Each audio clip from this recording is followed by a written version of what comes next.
හරි මම දැන් කියලා දෙන්න යන්නේ 60 කොටසකට ඔයාගේ හදාගත්ත මූලික අත කොහොමද අල්ලගන්නේ කියලා. එතකොට මේ විදිහට අත් කොටස් දෙකක් අපි කපාගෙන තියෙනවා. මම මේක වෙන වර්ණකින් කපාගෙන තියෙනවා. ඔයාලට මහ ගන්න විදිහ පැහැදිලි වෙන්න ඕන නිසා. එතකොට ඔයාලට කරන්න තියෙන්නේ ඔයාලා උරිහිස් මූට්ටු කරගත්තට පස්සේ ඔයාලට හම්බෙනවා මෙන්න මේ වගේ අත්කට හැඩයක්. මෙන්න මේ අත්කට හැඩයට ඔයා කපලා හදාගත්ත මූලික අත් වලින් එක කොටසක් අරගෙන මෙන්න මේ විදිහට අත්කට මුල්ලට මේ අත්කටේ පළුවේ අත්කට මුල්ලට ඔයාගේ මූලික අතේ අත්කට තියලා ඉවර වෙලා ඉස්සෙල්ලාම එතනින් ටැග් කරගන්න. මේ විදිහට පොඩ්ඩක් ටැග් කරගන්න. ටැග් කරලා මේ හැඩයට මූලික අතේ හැඩය එකට එක තියමින් මෙන්න මේ විදිහට මහගෙන යන්නයි තියෙන්නේ.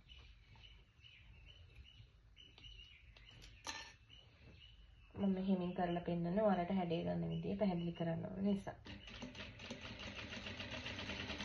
මම මේ උරිහිස පළලට වඩා ප්‍රමාණය පොඩ්ඩක් වැඩිපුර අරගෙන තියෙන නිසා මම මෙහෙම නීඩල් එක යටට ගහලා අත්කට මුදුනින් උරිහිස මුදුනින් මෙන්න මේ විදිහට පොඩි රැලි ප්‍රමාණයක් අතට ලබා දෙනවා.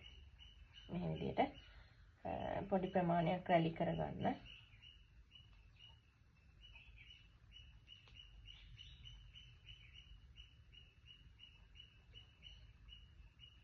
රැලි කරලා මේ සුට්ටක් රැලි ප්‍රමාණය වැඩි නිසා දෙපාරක් විතර ටැග් කරගෙන ඊට පස්සේ නැවතත් ඉතිරි හැඩයට මේ අත්කට ගෙනල්ලා අත්කටට අත්කට සමාන්තර වෙන විදිහට තියලා අඟල් කාලේ හොල් භාගයෙන් ඇස්ලට මසාගෙන කියලා කෙරගෙන නැවත ටැග් කරගන්නයි තියෙන්නේ.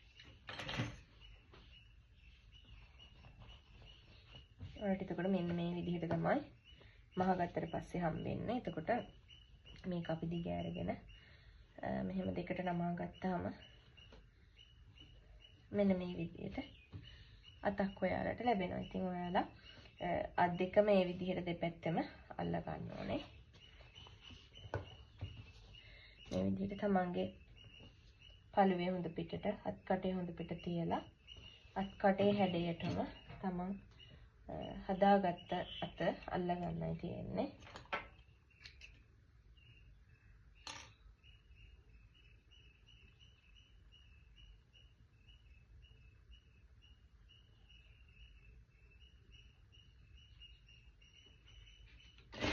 මේ ප්‍රමාණයට ටැග් කරගන්න. ඊට පස්සේ පළුවේ අත්කට හැඩයටම ඔයා කපාගත්ත අත්කට හැඩයක් මේ විදිහට තියමින් මේ විදිහට මහගෙන එන්න. උරිහිස් මුදුනේදී නීඩල් එක යටට ගහලා රැලි තියෙනවා නම් විතරක් මේ විදිහට අතින් රැලි කරගෙන උරිහිස් මුදුනට රැලි ටික ගානට හිටින විදිහට හදාගන්න. හදලා මේක රැලි ප්‍රමාණය වැඩි නිසා දෙපාරක් විතර එකතැන ටැග් කරගෙන නැවත මේ අත්කට හැඩයටම අදින්න ගෙනල්ලා මේ විදිහට මහගන්න.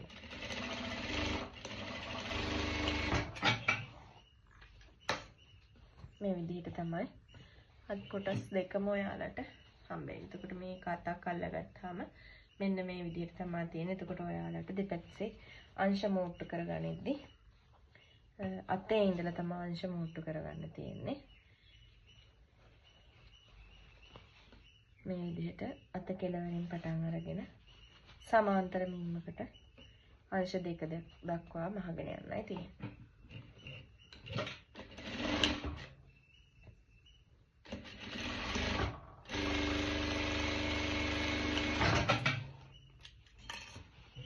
අනිත් පැත්තත් ඒ විදිහටම සමාන්තර වෙන්න තියාගෙන එනස්නේ ආකාරයටම ඒ ප්‍රමාණයටම මේ පැත්ත මුට්ටු කරගන්න. ඊපස් මේක අපි අංශ සහ අත් දෙක මුට්ටු කරගත්තට පස්සේ මේ විදිහට හොඳ පිටට හරව ගන්න.